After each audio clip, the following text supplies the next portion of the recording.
باندې سړي باندې چې هغه خپلې ښځې ته سار وایي چې مانځه له پاسه یا تهجد له پاسه او هغه ښځه نه پاسي دې کې څه واچي دا تاسو درځي اوبه پې واچي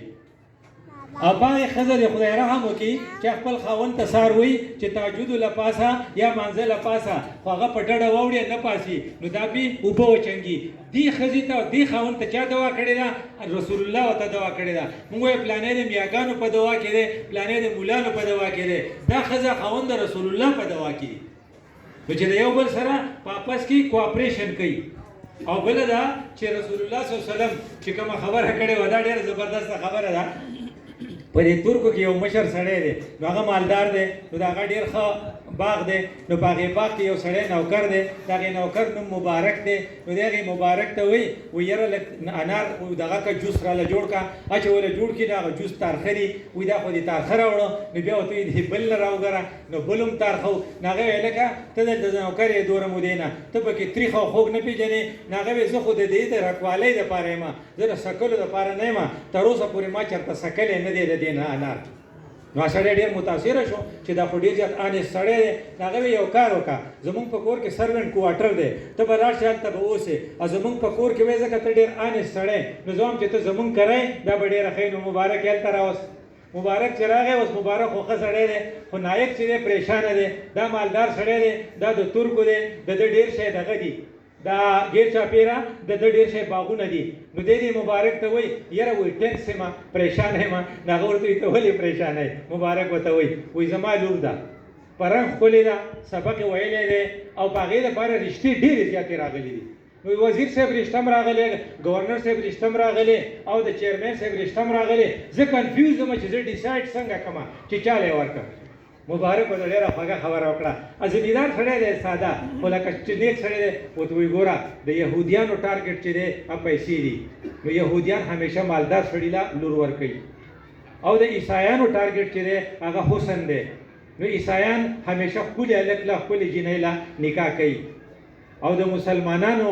ټارګټ چې دی هغه دین دی نو هغه همیشه دینداره سړی ګوري ته په دې لیست کې دینداره سړی وګوره چې کوم سړی دیندار وي د هغې په منځ کې به محبت وي او چې محبت وي نو کور به سټرانګ وي نو ته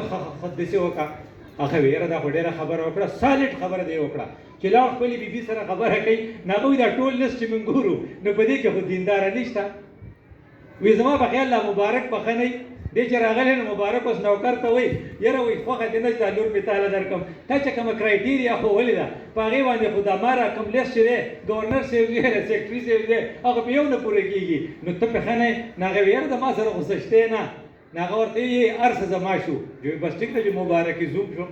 چې مبارک یې زوم شو نو خدای ولې زوی ورکړو د هغې زوی نوم و عبدالله نو عبدالله ابن مبارک بیا زبر جوړ شو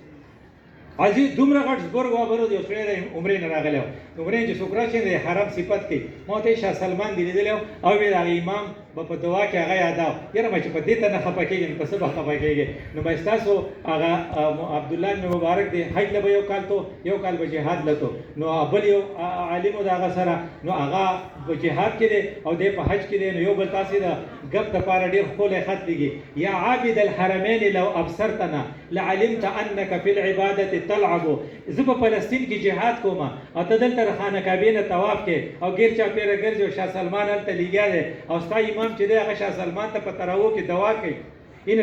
شاه سلمان ته دوا یهود ته دوا ده او په هغې ته نه خفه کېږي نو یا عابد الحرمین لو ابصرتنا ای په حرمینو کې عبادت کوونکیا کو موږ دې د فلسطین په جهاد کې ولیدو لعلمت انک فی العبادة تلعب تا ته به داسې ښکاره شي لکه ته چې لوبې کوې که ته دغه ځای جاړې هغه وایي زموږ جړل که ته دغه ځای جاړې نو په نهورنا بدمائنا تتحزبو په فلسطین کې زموږ وینې چې دی هغه زموږ ګریوانونه لمدوي نو وینه خو دغه ته نه رسي که نه نو هغه وایي صدقه ابو عبدالله نو دغه عبدالله بن مبارک خدای پاک ته دومره بزرګ جوړ کړو په اوس په امریکا کې یوې ښځې مور رپورټ وکړو رپورټ دا د چیاسي خبره ده بله هغې مور رپورټ یې وکړو چې زما زوی چې دی د هغه یو سپی دی In all the time he is busy. वो उसे खिलाता है और उसे पिलाता है और उसे सुलाता है. अगर आप स्पिन नहीं वजगार अजो तोमा چې لږ زما د کمرې ته راځه چې ما ویني نو دې مالن بالکل ناراضي دا ګوره د یورپ او زمونږ فرق دی نو هغه عدالت ته وي نو هغه وکیل ونیو هغه مور هم وکیل ونیو او زوی هم وکیل ونیو او عدالت ته چې کله بیان راغی نو عدالت څه فیصله وکړه وی دا سپیچ دی دا د دې سړي اساسه ده نو دې به دې له وخت ورکوي او دا مور د ده اساسه نه ده نو موږ د هلک په دې نشو مجبوره کولی چې دی د خپلې مور له ټایم ورکړي البته موږ ګورمنټ ته وایو چې اولډ هاوسز ته یې ولېږئ هلته ښه فیسیلیټیز ورکړئ دا د یورپ حالت دی بل طرف ته د اسلام حالت دا دی چې حضرت امام ابو حنیفه دا په هر څه پوهېږي خو مور یې ورته وایي ما هغې فلاني ملا له بوځه چې ما ته مسله وښیي دا میندې اکثر وایي که نه زموږ د ډاکټرانو ته اکثر وایي ته مړلی نه یې وایي هغه فلانی طبیب ډېر مړلی دی سړی پې اق پټک ښه کېږي نو امام ابو حنیفه د هغې لپاره د اوښ سورلي ګوري خپله مور بیایي هغې سړي لی بیایي چې زما دا مور په تا رضا کېږي په ما نه رضا کېږي نو هغه ورته حضرت ته خو زما استاد یې نو هغه وایي دا به مې نه خوشحالوله د خپلې مور د خوشحالولو دپاره خپل هغې دا د اسلام او د کفر فرق دی زموږ به دعای چې الله تعالی د دې دا پروګرام د خپل دین دپاره باعث د کامیابۍ وګرځوي او د دې غټ پیدا چې دا د دې دوه فیملیز یو ځای کېدو چې الله تعالی دې له صالح اولاد ورکړي ځکه اولاد دومره قیمتي دی چې رب هب لی من لدنک ذریة طیبة انک سمیع الدعاء یو پیغمبر خدای ته وایي مال اولاد راکړه نو چې د پیغمبر ورته ضرورت دی زما صاحب ورته څومره ضرورت دی نو چې دې خدای پاک په صالح اولاد باندې واړي او د دې د برکته خدای پاک په دین کې او په دې ملک کې اسلامي انقلاب راولي او زمونږ دا کورونه چې د بېدینۍ نه ډک دي دا خدای پاک د دین په رڼا باندې روښانه کړي اقول قولي هذا استغفر الله لي ولکم ولسائر